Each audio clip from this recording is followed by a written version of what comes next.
They won't slap you. They won't shout. They won't drag your name through the dirt, at least not where anyone can see it. What they'll do instead is sigh, just loud enough, for others to notice when you start speaking. They'll cut you off with a laugh, right when you're making a serious point. They'll forget to invite you, delay their response, or throw out one of those polite smiles that says you don't matter. And no, these aren't accidents. These are quiet, careful cracks, calculated fractures in your dignity.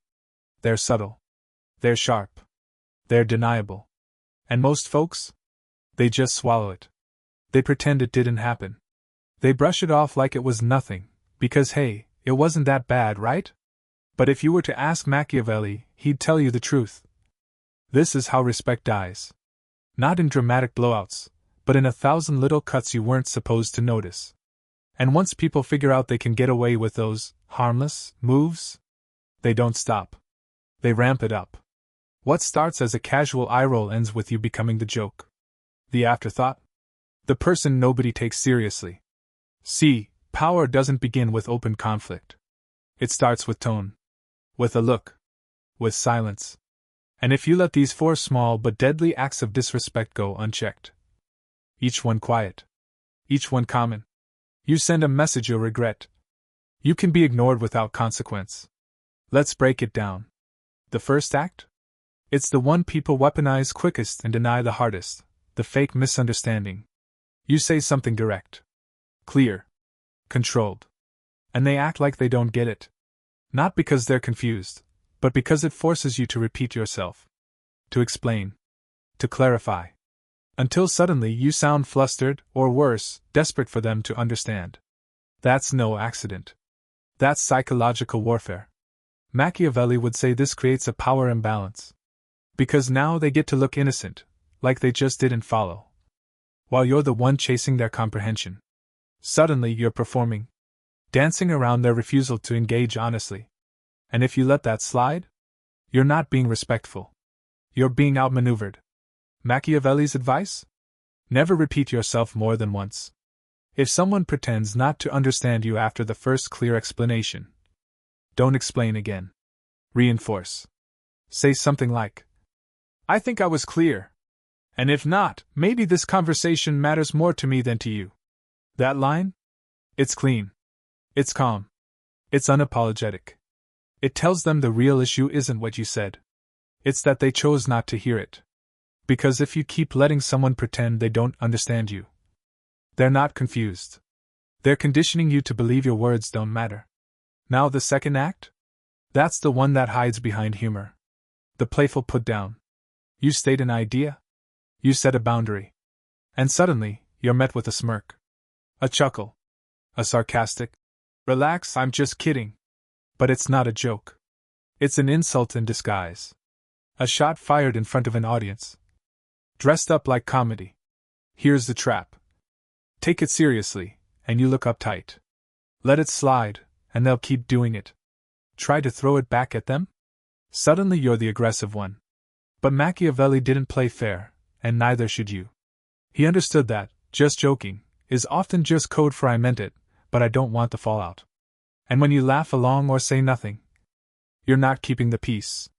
You're giving them a green light to keep eroding your credibility. So what do you do instead? You call the bluff. Not with anger, but with precision. You lean in slightly. Keep your face steady. And say something like, funny how people hide behind jokes when they want to say something real. You say it loud enough for others to hear. Not to embarrass them, just to make it undeniable. That one sentence? It's a scalpel. And it slices straight through the mask. It shows everyone watching that you see the game. And you're not playing to lose. The third act? The one that's so quiet, most people don't even realize it's happening? Delay. Someone takes hours, days, to text you back. But they're lightning fast with everyone else. They cancel on you, last minute. They're late.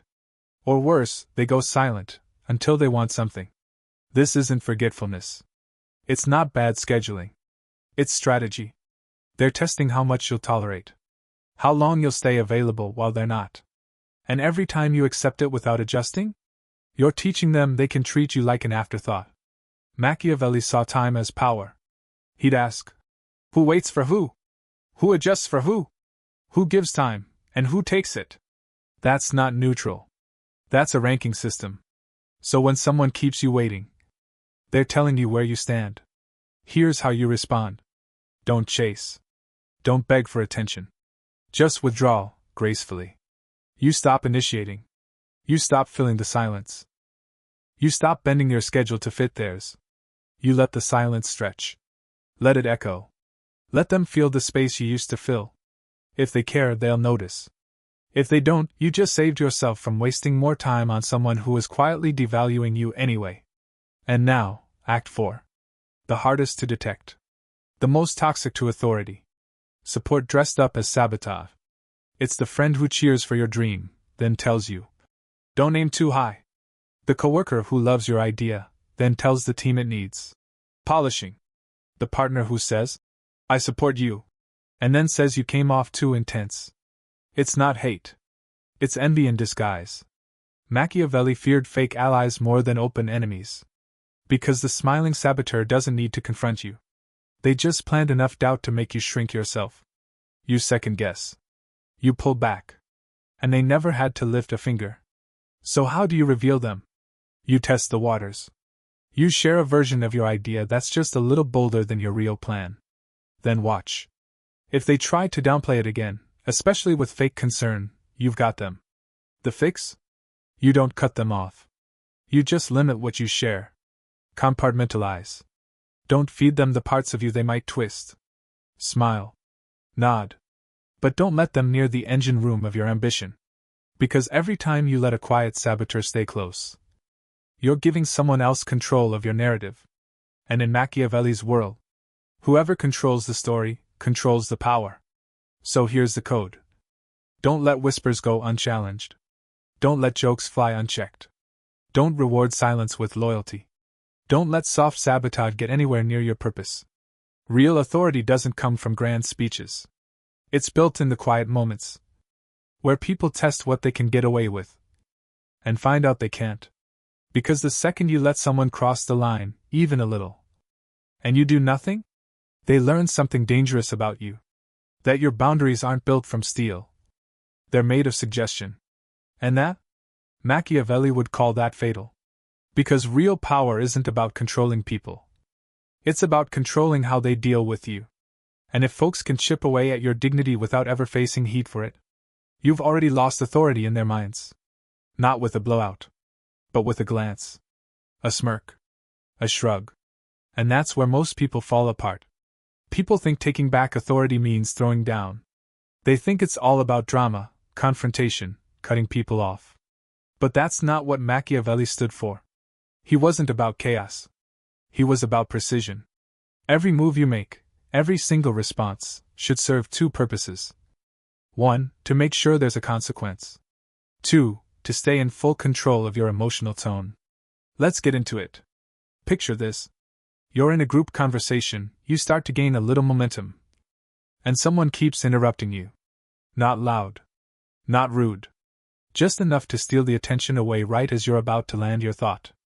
Most people either shut up, fake laugh it off, or try to outtalk them. And with all three options, you've already handed over the frame of the conversation. Machiavelli wouldn't fall into that trap. He'd flip the script. Right in the middle of being cut off, he'd pause. Not annoyed. Not emotional. Just composed. Then he'd look at them, calm and direct, and say something like, "Interesting how you always jump in right before I finish. Almost feels like you're trying to stop the punchline." No shouting. No accusations. Just a smooth, sharp reflection, elegant and precise. And now? All eyes are on them. Not you. That's tactical authority. That's the art of shifting power without raising your voice. It's psychological positioning, done in plain sight. Because when people realize you not only spot the subtle digs, but you know how to call them out gracefully, they start adjusting how they move around you. But sometimes disrespect doesn't come from action. It comes from withholding. Let's say you do something exceptional. You accomplish something rare. And instead of a "congrats" or even a nod, you get silence. No comment. No support. Not even acknowledgement. That's not forgetfulness. That's a calculated message. Your success means so little to me, I won't even recognize it exists. This is one of the most manipulative tactics in human interaction. Starving someone of recognition to control how they see themselves. Machiavelli wouldn't chase their approval. He'd raise his visibility. You don't complain about their silence. You make sure the room sees your value without them. How? Subtle self-framing. You talk about your wins not to flex, but to insert them naturally into the conversation. Like, that project I wrapped last week, the one that hit all our targets? Yeah, it taught me a lot about handling pressure. You're not asking for applause. You're just telling the truth. You're taking back your story before their silence rewrites it. But let me take you one step deeper. There's one tactic that's even worse. The collective undermining. It creeps in when multiple people, maybe even unconsciously, start echoing the same little digs. The same quiet dismissals. You slip up, and they laugh a little too loud. You speak, and they glance sideways at each other. They trade inside jokes that clearly don't include you. At first, you think maybe you're imagining it. That's part of the design. It's meant to make you doubt your own perception. This is where most people either fall apart emotionally, or try to force respect back through noise, and lose even more ground. But Machiavelli? He wouldn't flinch. He wouldn't defend himself. He'd shift the room. Imagine your idea gets mocked in a meeting, lightly, but just enough to sting. You feel the tension, the subtle laughter, the fake politeness. You don't respond right away. You wait. And when you walk into the next meeting, you come armed. You say, "Since my last idea didn't quite land, I ran a few versions by someone outside our circle. Turns out 2 of them are already being rolled out by competitors." Pause. Then smile. Funny how fast feedback changes when it's not coming from an echo chamber. That's not a clapback. That's a power move. You just showed the group that their little dismissals didn't stop you. They validated you. You just reminded them that your value doesn't depend on their approval. You shifted the center of gravity back to you. And that's the Machiavellian way. You don't fight for respect. You operate in a way that makes people wish they'd given it to you from the start. Because every single interaction? It's a positioning play. Every move you make either increases or decreases your authority, whether you notice it or not. People are always watching. Always calculating. Even when they don't realize they're doing it. They're constantly asking, how far can I push this person before they push back? Your job isn't to be feared. It's not even to be loved. It's to be untouchable. Without ever raising your voice. So when someone cracks a joke at your expense, let it die in the air. Lock eyes. Don't blink. When someone delays your time, don't send a reminder. Just take away access. When someone whispers behind your back, don't whisper back. Speak louder. Not in volume, but in results. In precision. In presence. And when subtle disrespect becomes a pattern, that's when Machiavelli's final rule kicks in. It's better to be feared than loved, if you cannot be both. But the highest power? Is being respected, without ever needing to explain why. Because when people know you won't tolerate the small stuff, they'll never test you with the big stuff. The real danger of subtle disrespect? It doesn't knock. It doesn't announce itself. It creeps in through the cracks. Like dust gathering on glass. You don't notice until it's clouded everything. How they see you. And how you see yourself. Machiavelli didn't just study enemies. He studied patterns. He watched for small breaches. Repeated behaviors. Because in power, and in life, what you let slide teaches others what they can get away with next. Let me give you one more. There's a social move Machiavelli would have called a red flag. Selective visibility. You'll see it when someone goes out of their way to publicly notice others. Cheer for them, boost them, engage with them. But when it comes to you, they scroll. They nod but don't speak. They see but stay silent. You post something that took guts. Silence. You walk into the room. No acknowledgement. But they're cheering on everyone else like it's the Super Bowl. That's not random. That's strategic minimization. It's their way of saying, I see you. I just don't think you deserve attention. It's the psychological equivalent of muting the volume only when your song comes on.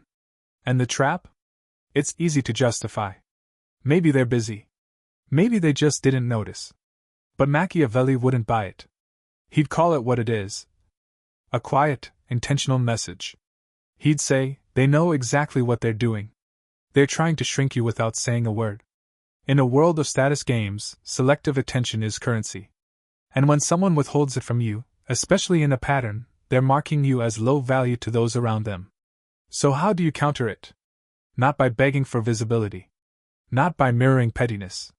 You raise your own visibility to the point where their silence becomes conspicuous. You start building third-party authority. Get others talking about your work, your presence, your name. Not through bragging, but through impact. You leverage one undeniable result and make it echo. Whether it's a post that hits, a moment in a meeting, or a comment in a conversation. Highlight it, build from it, and let that success create gravity. Because when your value becomes a public fact, their silence no longer makes you look small. It makes them look envious. And envy, as Machiavelli warned, is the most self-destructive of all emotions when exposed. Now, perhaps the most complex form of subtle disrespect is this: the false elevation. This is when someone praises you for traits you no longer want to be known for. They call you the nice one, the easygoing one, the one who never causes drama. Sounds like a compliment, right? But it's not. It's a social leash disguised as admiration. Because what they're really saying is, stay in your role. Be agreeable. Stay quiet. Don't disrupt. Don't demand more. And the second you step out of that mold by being assertive, confident, or commanding, they'll punish you not openly, but by withdrawing that fake praise. Suddenly, you're changing and getting difficult. Not who you used to be. Machiavelli would never allow someone else to define the boundaries of his character. He would tell you, don't let praise put you in a cage. If someone only likes you when you're small, that's not respect. That's control. So here's the move. Change the script without asking permission. If they say, you're always so easygoing, you reply, not always. I've learned when silence costs more than tension. With that one line, you kill the old version of you they were trying to anchor. And you replace it with someone harder to manipulate. And from there, your tone changes. Your posture shifts. You stop speaking to be liked and start speaking to be heard. Because respect doesn't come from being agreeable. It comes from being inevitable. This brings us to one final Machiavellian principle that applies to all forms of subtle disrespect. He who builds his authority on sand must always defend it. But he who builds it on silence and consequence never needs to. You don't gain dominance by reacting to every slight. You gain it by letting people feel the absence of your approval, your access, or your energy the moment they try to take it for granted. So when someone disrespects you, whether with a fake smile, a late reply, or a backhanded compliment, don't try to decode it. Mark it. Remember it. Adjust accordingly. Not with rage. Not with confrontation. With cold precision. Reduce their access. Remove their influence. Recalibrate the terms of engagement. Because the people who truly respect you will never need to be reminded of your worth. But the ones who test it, they deserve to learn that what they mistook for kindness was control the entire time. Power doesn't always roar. Sometimes it's the person who says less who others start watching more closely. It's the one who doesn't chase respect, but makes others adjust in their presence. That's what Machiavelli understood better than anyone. Authority isn't granted. It's enforced. Silently. And the way you enforce it isn't by punishing the obvious betrayals. It's by responding to the small, forgettable moments others think you're too polite to notice. Because here's the final truth. Disrespect never begins at full volume. It's a testing process. It starts with a delay, a look, a joke, a small public dismissal. And depending on how you react, it either dies, or evolves into something far more corrosive. You're not just reacting to the moment. You're setting precedent for the future. Machiavelli would say, a ruler must cultivate fear, not through violence, but through consequence. He must be loved if possible, feared if necessary. But above all, he must be unassailable. So how do you make yourself unassailable? You become the kind of person who makes others question themselves before they cross the line. Let's say someone tries to tease you in front of others. Just towing the line, watching how you'll respond. You don't glare. You don't argue. You smile with no warmth. You look them in the eye and say something still, calm and sharp. People always reveal more than they mean to when they're trying to be funny. You just turn their weapon into their own confession. Everyone hears it. Everyone sees it. And the message is clear. You don't play status games. You end them. And here's where most people fail. People think the only way to get respect is to act tough. Talk louder, walk harder, stare longer. But Machiavelli knew better. He understood that real fear, the kind that earns lasting respect, doesn't come from barking. It comes from being the one no one can quite read. But everyone feels watching. You don't flinch. You don't overreact. You don't jump to defend yourself. You observe. You wait. And when you finally move, it's not loud. It's not messy. It's surgical. Clean. Controlled. Permanent. Now let's take it deeper. You want to walk into a room and command it without saying a word? Then your silence has to speak louder than their noise ever will. Someone interrupts you? You don't snap back. You don't raise your voice. You pause. You let them finish. Then, right there, in front of everyone, you go right back to your point. As if nothing happened. As if they didn't even register on your radar. That's not passivity. That's power. That's strategic dismissal. And it's one of the strongest signals you can send. You don't have the power to throw me off. You don't exist at a level where your noise matters. That kind of cold, deliberate poise? Most people can't carry it. It takes guts. But it works. Because the moment you treat someone's disrespect like it's too insignificant to acknowledge, they rethink everything. They shrink in your presence. They start adjusting themselves before you even respond. And here's what happens next. Those same people who used to test you, they stop. They start second-guessing every comment, every smirk, every casual dig. Not because you punished them, but because the possibility of your reaction now lives in their heads. That anticipation? It becomes your armor. You don't need to raise your voice. You don't need to defend your worth.